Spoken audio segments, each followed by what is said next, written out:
Welcome to ESG Decoded, where we unravel the business complexities at the intersection of environmental, social, and governance issues. I'm Erica Schiller, and I'm joined by my ClimeCo colleagues, Emma Cox and Anna Stablum. Get ready to explore the intersection of sustainability, innovation, and ethical leadership, the dynamic forces shaping our global economy.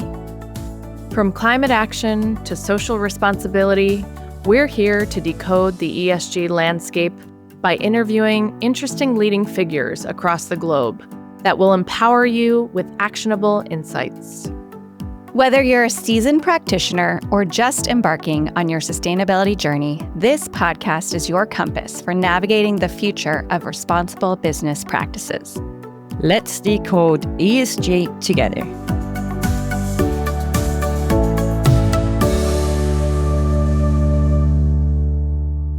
Welcome to ESG Decoded. I'm pleased to have Chris Pyke on the show with us today. Chris Pyke is an environmental scientist and Chief Innovation Officer for GRESB. Dr. Pyke has cross-cutting responsibility for innovation, communications, and supervision of the GRESB Foundation. Dr. Pyke previously served as Senior Vice President for the U.S. Green Building Council, Chief Strategy Officer for ECLIMA, and a research scientist for the U.S. Environmental Protection Agency. Dr. Pyke is also on the faculty of the Urban and Regional Planning program at Georgetown University. Welcome to the show. How are you doing today? Emma, I'm doing great. Thank you for having me. I really appreciate it. And it's been, I think for everybody, a head-spinning month or two. I'll admit to that. I have to say that for me, sitting here today with you, I'm feeling a little bit better than I have been. I'm a lifelong runner, and I know that discomfort and even pain are part of the journey. And sometimes you get winded and out of breath and turned around. And I'm feeling this particular week, at this particular minute, that there's some sense of strength in our community. So I also give my little tip of the hat to Mark Carney's win, which I think for those of us in our industry, having a person of his background and stature gives me a little bright spot. So I appreciate that. That's great. I love the running comparison. It's a marathon, not a sprint, right? That it is. And sometimes, not everything goes right. That's true. Well, Chris, tell our listeners a little bit more about GRESB. What is GRESB? And please tell us a little bit more about what you do for them. Absolutely. So GRESB is a Dutch company. It's actually a number of things. So GRESB stands for, or stood for in the beginning, the Global Real Estate Sustainability Benchmark. It's a Dutch company. It's based in Amsterdam. And one of my favorite things about GRESB is it's about 110 people today. And in that 110 people, we have about 41 different nationalities. So it's incredibly diverse. There are people from all around the world who are interested in both real estate and infrastructure. And so what we do is we are an intermediary between effectively institutional investors and the managers that they invest in. And so we provide standards, assessment, and insights to help mediate that relationship between investors and their managers. And Chris, tell us about your role. I'm specifically interested in the role that science plays in an organization like GRESB. Sure. I'll give you a tiny bit of history to get you started, because partially this is actually my second time around with GRESB. So I've had a relationship with GRESB since about 2013, 2014, 2015. And I was part of a process that GRESB was an innovation project from Maastricht University in the Netherlands. And so in the south, as the Dutch like to say, about 2 hours south of Amsterdam. And you would think, hey, wait, does the Netherlands have a south? Yes, it does have a south. So the key issue was it was an academic spin-out of the Department of Finance at Maastricht University. And I helped them leave the university and become a company, literally doing the company thing. We were operating out of a 2-bedroom apartment in Amsterdam. Our team table was the kitchen table, which is still in the GRESB office. And so I supported GRESB in that time as chief operating officer. And I then went on to do some different things in the startup space, in the IoT space, and back in the nonprofit space. I came back about 2 years ago in my current role. So my role is I do 3 things. I help on to innovation, which for us means things that aren't on the product roadmap. I help with communications, and I also help run something called the GRESB Foundation. So we are a very unusual beast. We are a for-profit, private equity-owned company to which we have given our intellectual property to a nonprofit Dutch foundation that is nice enough to let us have it back. So it's actually a really interesting story about who we are. But let me tell you a little bit about how I understand the science part. So I got my PhD back in 2002. I view myself as a card-carrying environmental scientist, and I have been like that's my mindset. And I spent the last 25 years working on the built environment, and the last decade or more working on real estate straight up. Everything from basically from entitlement to acquisitions down into the boiler room with commissioning and all the way and all points in between. And so big picture, like what being a scientist means to me for the work I do is that I understand that we must understand and respond to irreducible uncertainty. As an environmental scientist and someone who actually did a lot of work on biology, I know that change is the only certainty and we can never know something precisely.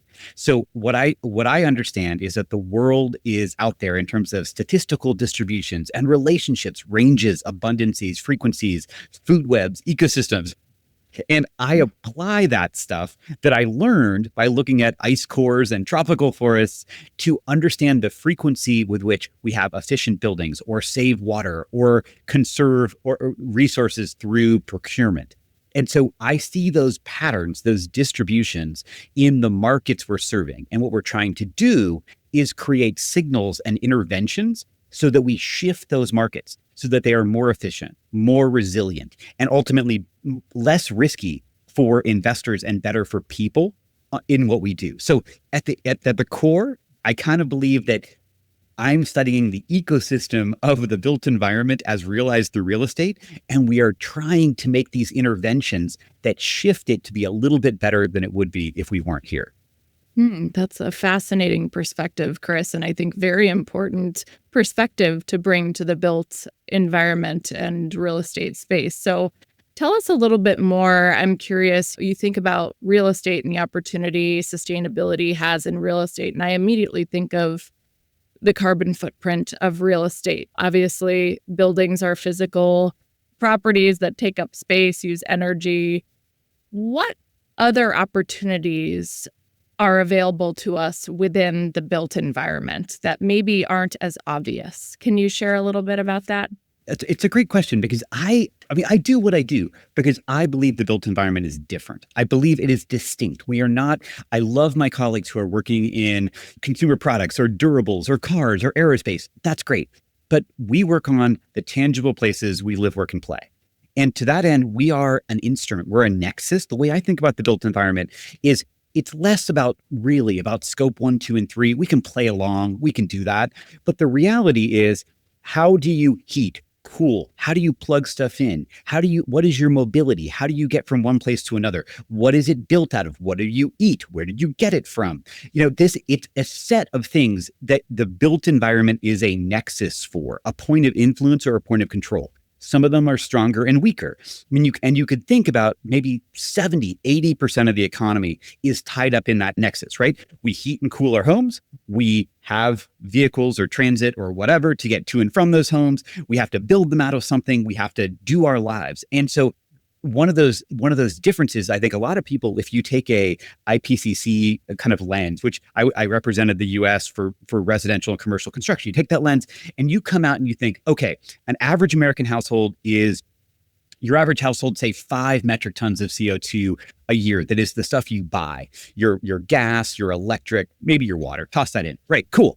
But your actual footprint is more like 40, 50, 60 metric tons per year. That is the sum total that is the nexus of your life at that thing. That extends to our sector. So yes, it's a really wise question because you can view real estate, you can view property really narrowly. It's the stuff within the 4 walls that you burn or you buy. Cool. But it's also a lot more than that. And so that's one of the great things about our sector is that we have leverage. Everything in real estate is about leverage, including our impact on climate and environmental issues. Absolutely. So Chris, back to sort of how you got your start in this space, and it's, reading your bio, it's clear that you've seen an evolution of the real estate space and green building and sustainability. And you and I actually share a common organization within our career path, both of us having worked for the U.S. Green Building Council. So I'm curious if you could speak to the evolution, when you think back to when LEED first came on the scene and to the work that you're doing now with GRESB, what are some of the sort of key milestones that have shaped that evolution, and where do you think it's gotten us to today? Yeah, that's a great question. Another great question. So to some degree, this goes back to that idea of distributions. And one of the most impactful things to me, and I don't recall whether it was 2005 or 2006, but I was working for the US EPA as a scientist, and I was working on air and water, the things and climate change and impacts, and the things we were allowed to do during the George W. administration. And I started thinking about the idea that we would then call market transformation, and that idea that our goal was to make interventions in markets that helped make high performance more visible, more actionable, more desirable. And I remember somehow discovering LEAD. I had a meeting with Peter Templeton, the current CEO, back in the very first, one of the second office they had in downtown DC. And I was inspired by this notion that they drew this distribution of the market. And they said, okay, the scofflaws are down here, the median practice is up here, and the leaders are up here. And our goal is to define leadership and incentivize the market, a private, voluntary market transformation to drive change. And they were thinking about that at the scale of new construction. And I was thinking about neighborhoods, and I was thinking about this, but that basic theory of change, distinguishing good, moving that market is still for me, the touchstone of what we do. It's still the theory of change that I'm aspiring to, even in the case of GRESB, where we apply it to companies and funds. So for me personally, I've gone from worrying an awful lot about individual buildings to worrying about what I hope are dozens, hundreds, or even thousands of buildings across portfolio. But the basic theory of change, the basic idea is still in that curve in my head. That's an interesting take. Yeah. I see that it's come a long way, and perhaps even looking at LEAD today, what would you say are the biggest drivers of change within the real estate space outside of sort of regulation and corporate climate goals? And what are the other drivers? Let's go big picture on that for a second, because the biggest single driver is transparency. I mean, real estate itself is an inherently opaque asset class.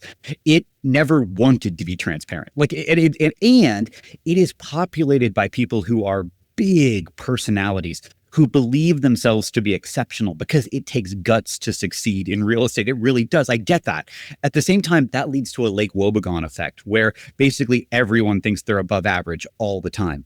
But it turns out that once you provide transparency, you create a new competitive dynamic that unleashes those kind of native forces within real estate where people want to succeed. They want to be the best. And so we are taking this very natural real estate dynamic of sort of competitiveness and doing a little bit of jujitsu to get them to apply it to things that generate benefits for people in the environment. And by the way, is beneficial to their bottom line too. So I do feel like there is a piece here that, big picture, what are we doing? We provide actionable transparency to help a market more rationally allocate resources. That's all we've ever wanted to do. And in some ways, what makes our job easy is that we're trying to make visible are things that make property better. We want it to be clean, efficient, resilient, and better for the people in and around it. Everybody wants that. But we're not selling something people don't want. We are selling clean, efficient, resilient, and more comfortable and better. And if we can make more of that, that's the value prop. We're trying to make that visible, that actionable. So I feel really good about that. Chris, do those things that you just listed come at a cost premium, or do you think that they can be achieved without spending more money or investment? Okay, I can go two ways on this. One, can the best people in this country do it with no cost premium? Abso-freaking-lutely. So if you go and you use examples like, I'll call out our Department of Energy, the amazing story of the National Renewable Energy Labs, basically research support facility. They have documented how they deliver a 270,000 square foot data center office laboratory at market rates in Colorado, LEED Platinum, net zero. Okay, in operation. They did it with thoughtful design, construction, procurement. It's a procurement problem. It's how you set performance standards, how you go out to bid, how you do that early in the process, not late in the process, and what you demand from your project team, and being a good owner and a good contract development process. So the bottom line is, can it be done? Absolutely. Is it easy? No. Is it prevailing practice? No. And let's go to a different way. Is it worth it if it still costs a little more? Sure, it absolutely is for many people most of the time. So there's two ways to just come back and put a bow on this. One, is it possible to develop much higher performance buildings at prevailing market rates? The answer is yes. It takes work and it takes smarts about procurement. And on the other hand, is it, even if you pay a little more, it's nowhere as much as people think. If we do surveys of what people think a green building costs, they've been doing this for a long time. People think green buildings cost 10, 20, 30% more than a conventional building. And the answer is, a LEED silver building today, a fraction of a percent. A LEED platinum building going all out with all the green bling, we're talking 5, 7, 8% on that building. So I don't know. Depends on what you want to pay. So just since you're on my favorite topic, last thing about this soapbox, it's also important to understand where green fits in the span of costs. There are expensive buildings and cheap buildings. You can buy an expensive building and a cheap building. You can buy an expensive green building and you can buy a cheap green building, and all points in between. So there's plenty of studies showing that it's not green that really determines the price. Depends on what you're asking for. So bottom line is, we've worked this problem up one side and down the other. And there are lots of answers to that question, but it is something we know how to do today. And we can make it pay back and we can make it cost nothing. Yeah, I love that. Thanks for sharing that, Chris. And as you were talking, I'm thinking about our two worlds and how they collide. And Climeco does a lot of work in the low carbon building materials space. And I'm wondering if you can comment on that. What role do you feel that there's a market for low carbon building materials and a market for people that would want to pay a premium for those products? So when we think about materials, okay, so let's first give people context. One, on the first day a building is built, 100% of the carbon is in the stuff. And it takes, in most cases, several decades for the operation of that building to equal what we call the upfront carbon. So when you look at the life cycle of an investment, clearly there is, when understanding the life cycle of that piece of real estate, the embodied carbon of stuff matters tons, especially if you are an invest to sell and build to suit. By the time you get rid of it, it's almost all materials. Okay. And that situation gets more pronounced as the building becomes more efficient. The more efficient it is in operations, the more the materials matter. Okay. So do they matter? 100%. Is there innovation in that space? Absolutely. When you look at whether it is advanced ways to make steel, aluminum, glass, whether you're talking about low carbon concrete, whether you're talking about cross-laminated timber, whether you're talking about different construction techniques and strategies to dematerialize buildings, we understand that thoughtful design, construction, and material selection can make 10, 20, 30, 50% reduction in the embodied carbon. So is it important? Yes. Can you make a difference? Yes. Does it cost more? Sometimes. Building stuff, when we build stuff, we don't know, the cost is often revealed. We use competitive bidding to reveal, and cost is a function of skill, experience, access to market, and a whole bunch of other things. The more we ask for it, the more prices will come down, and the more we'll figure out different ways to manage that cost. So I do think that there are circumstances when we're going to drive the cost down by having some scale in this industry. A lot of these low carbon technologies are relatively low scale today. Mm-hmm. And I do think that certain people are going to either need or want to pay that premium. Today, some of the people who want to, looking at you, Google, and other market leaders, Go Team, and other people you're going to have to, whether you want to or not. I'm looking at you building in London, where we're setting some of these things, right? So, okay, that's a long answer to your question, but the bottom line is the upfront carbon matters, and we could do something about it. And it's going to be increasingly important as buildings get more efficient. What are you seeing, Chris, in terms of the demand, though? Are there folks out there today that are looking for low carbon products? What are some of the themes that you're seeing from the buyer side, from the building side and the ownership side? Are there sort of things that you're seeing come through in terms of sustainability requirements, or what are some of the main themes you're seeing? I'll give you stuff in the past month that people have been really excited about.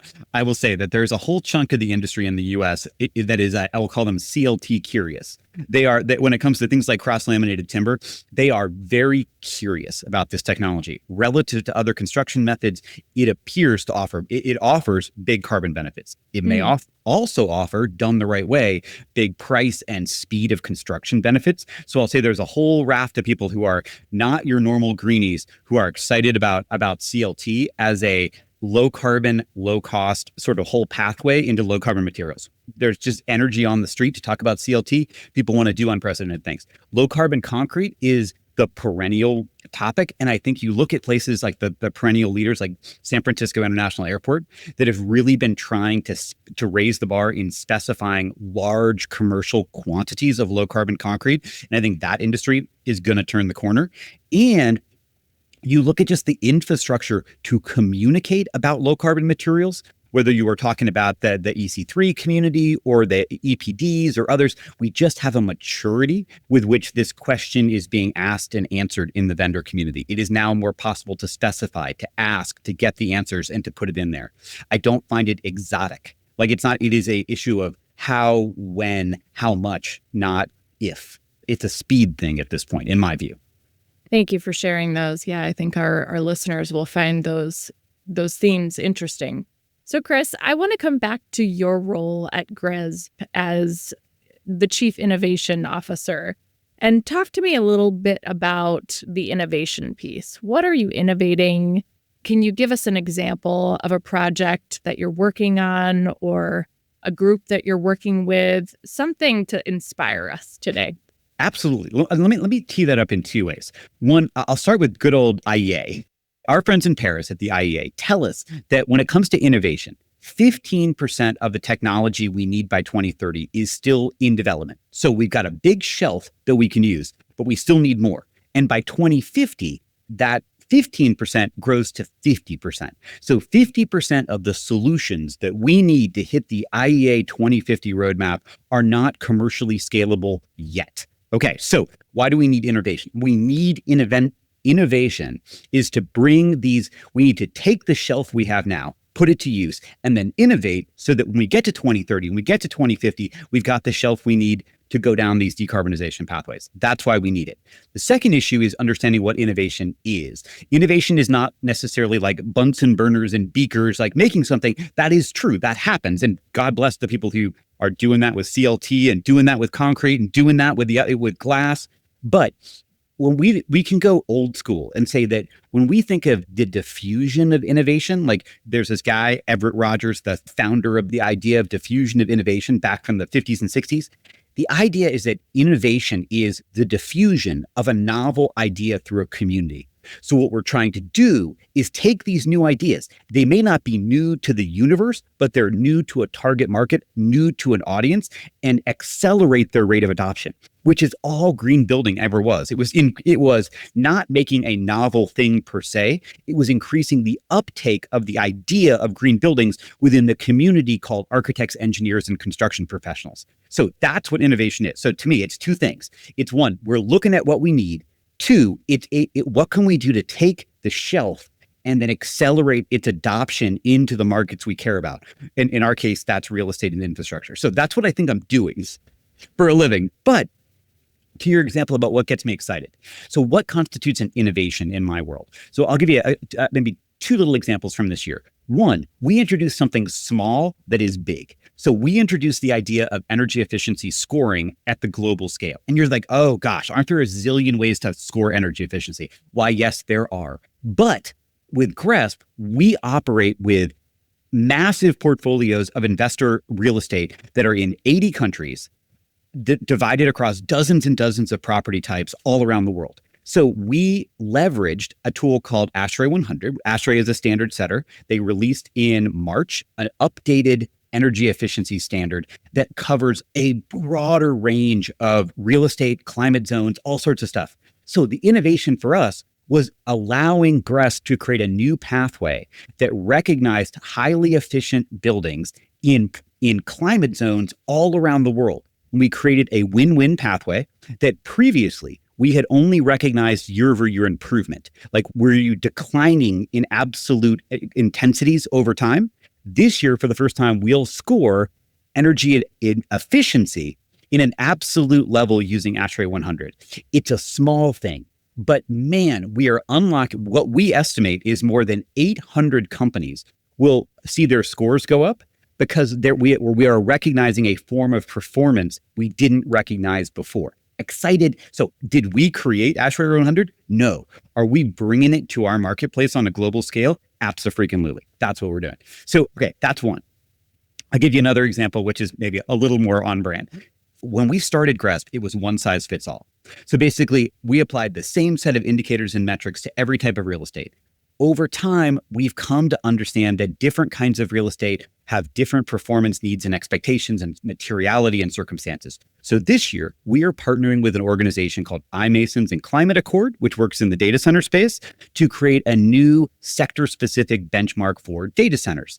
This is going to engage more than a dozen different data center types, or looking at the Uptime Institute and all the things that they do, and fit for purpose measures that are bespoke to the data center industry, how they get energy, how they measure energy efficiency, how they measure water efficiency, how they engage with their staff, how they engage with their communities, and offering that back to our community. So when we say innovation, we mean it can be as little as a new measure for energy efficiency and as big as a whole new assessment for an entire new category of investment. That's great. Thank you for those two examples. And a little difference can go a long way. So thank you for sharing that example. Well, Chris, we're coming up on our time here, and I always like to pose the question to our guests.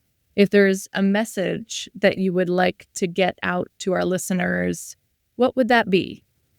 There's lots of ways to answer that question, but maybe one that matters to me in this context is I do what I do because I believe that real assets, real estate, infrastructure are different. And I do that because I believe they should be measured and understood on their own terms. It gets back to one of your questions at the beginning of, what is it about this? It is that they represent a nexus of opportunity and a nexus of impact and potential. And I want people to accept that reality on its own terms and know that that's a very positive and empowering thing to say. I'm not trying in my professional life to solve all the world's sustainability challenges, but what we do is try to leverage that nexus around the design, construction, and operation of the built environment in ways that are positive for people, the environment, and ultimately the investor. And we think that is achievable. We think it makes sense to deal with the idiosyncrasies of this type, and that's a good thing. So I hope that folks that are our partners, our colleagues, our friends in this will give us that space and help and consider what makes the built environment different and a source of real impact and potential.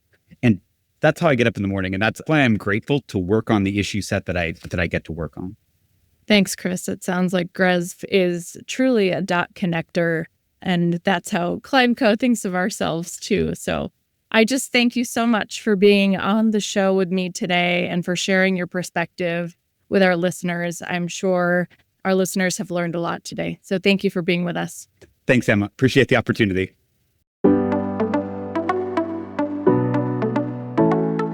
Thanks for tuning in to ESG Decoded. We hope this episode has inspired you to take action in your own ESG journey, stimulating ideas for partnership and innovation.